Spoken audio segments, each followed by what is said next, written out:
জয়ের পিছনে ভৌগোলিক অবস্থানের একটা অবদান থাকে। প্রুশিয়ার সেনা অফিসার কার্ল ভন ক্লাউজউইটস এই কথাটা সে কবে লিখে গিয়েছিলেন তার অনওয়ার বইতে, আর ওই কথাগুলো একেবারে অক্ষরে অক্ষরে মেনে চলে ইরানের সেনাবাহিনী। ক্লাউজউইটস লিখেছিলেন, যে এলাকায় যুদ্ধ হচ্ছে সেখানকার নদী, জঙ্গল, পর্বত আর অন্যান্য ভৌগোলিক বৈশিষ্ট্যগুলো শুধু যে শত্রুর এগিয়ে আসায় বাধা দেয় তা নয়, ওইসব ভৌগোলিক বৈশিষ্ট্যগুলো সবার নজর এড়িয়ে নিজেদের গুছিয়ে নেওয়ারও সুযোগ করে দেয়। ইরানের সেনাবাহিনী সেই কথা মেনেই দেশের মাঝে থাকা খারাপ পাহাড়গুলো ব্যবহার করে দুর্গম ও পর্বতময় অঞ্চলের নিচে গড়ে তুলেছে গোপন সুড়ঙ্গের বিস্তৃত জাল। নানা আকার আর ক্ষমতার ক্ষেপণাস্ত্র মজুত করে রাখা হয় ওইসব সুড়ঙ্গে। ওয়ালটন আবারও মিলিয়নিয়ার অফারে ওয়ালটন ফ্রিজ কিনে আপনিও হয়ে যেতে পারেন মিলিয়নিয়ার। অনেক দশক ধরে রকেট মজুত করার যে ভূগর্ভস্থ ঘাঁটিগুলো তৈরি করা হয়েছে সেগুলোকে মিসাইল সিটি নাম দিয়েছে Islamic revolutionary guard corps IRGC। Iran ইসরায়েলের মধ্যে সংঘাতে পাল্টাপাল্টি হামলায় ইরানের এই অব্যাহত জবাব দেওয়ার পেছনে অন্যতম শক্তির উৎস হল তাদের ভূগর্ভস্থ মিসাইল সিটি। এই ঘাঁটিগুলোয় গোপনে মজুত রাখা হচ্ছে ব্যালিস্টিক ও ক্রুজ ক্ষেপণাস্ত্র, ড্রোন, বিমান প্রতিরক্ষা ব্যবস্থা, এমনকি কিছু যুদ্ধজাহাজও। এগুলোর মধ্যে কিছু ঘাঁটি আবার সরাসরি ক্ষেপণাস্ত্র উৎপাদনের কেন্দ্র হিসেবেও ব্যবহৃত হয়।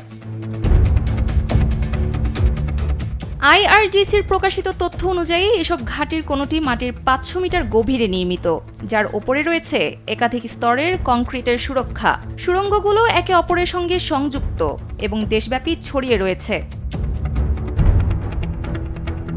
চলতি মাসের 13 জুন থেকে ইসরায়েলের ধারাবাহিকভাবে ইরানের পরমাণু ও সামরিক স্থাপনায় হামলায় এখনও পর্যন্ত মিসাইল সিটিগুলোতে বড় কোনো ক্ষয়ক্ষতির তথ্য পাওয়া যায়নি, কারণ এসব ঘাঁটি এতটাই গভীরে ও গোপনে যে মার্কিন ও ইসরায়েলি গোয়েন্দা সংস্থার কাছেও সেগুলোর অবস্থান নিশ্চিত নয়।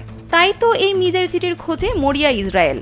বিবিসির ফার্সি নিউজ বিভাগ বলছে, এসব ঘাঁটির ভেতরে রয়েছে রকেট লঞ্চার সহ ট্রাকের সারি, যেগুলো মাটির নিচ দিয়ে সরে গিয়ে নির্ধারিত স্থানে গিয়ে রকেট উৎক্ষেপণ করে। ইরান দাবি করে তাদের হাতে থাকা ক্ষেপণাস্ত্র 2000 কিলোমিটার দূর পর্যন্ত লক্ষ্যবস্তুতে আঘাত হানতে পারে। এর ফলে শুধু ইসরায়েল নয়, সৌদি আরব, ভারত, এমনকি রাশিয়া ও চীনও এর আওতায় পড়ে। ISW এর তথ্য মতে ইরান এখন পর্যন্ত প্রায় 370টি ক্ষেপণাস্ত্র ব্যবহার করেছে, যার একটি বড় অংশ এসেছে এই মিসাইল সিটি ঘাঁটি থেকেই।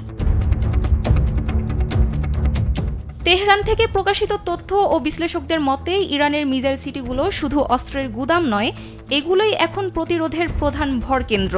এই ঘাঁটিগুলোর অস্তিত্ব ইসরায়েল ও যুক্তরাষ্ট্রের জন্য একটি বিরাট কৌশলগত চ্যালেঞ্জ, কারণ ইরান এই অদৃশ্য ঘাঁটি থেকেই মুহূর্তেই ছুটতে পারে বিধ্বংসী রকেট। এখন দেখার বিষয়, ইসরায়েল কি সত্যি এসব অদৃশ্য অস্ত্র ঘাঁটি খুঁজে বের করে ধ্বংস করতে পারবে, নাকি ইরানের এই ভূগর্ভস্থ মিসাইল সিটি পরিণত হবে মধ্যপ্রাচ্যের ভবিষ্যৎ যুদ্ধের টার্নিং পয়েন্টে। সানজিদা ইসলাম, কালবেলা।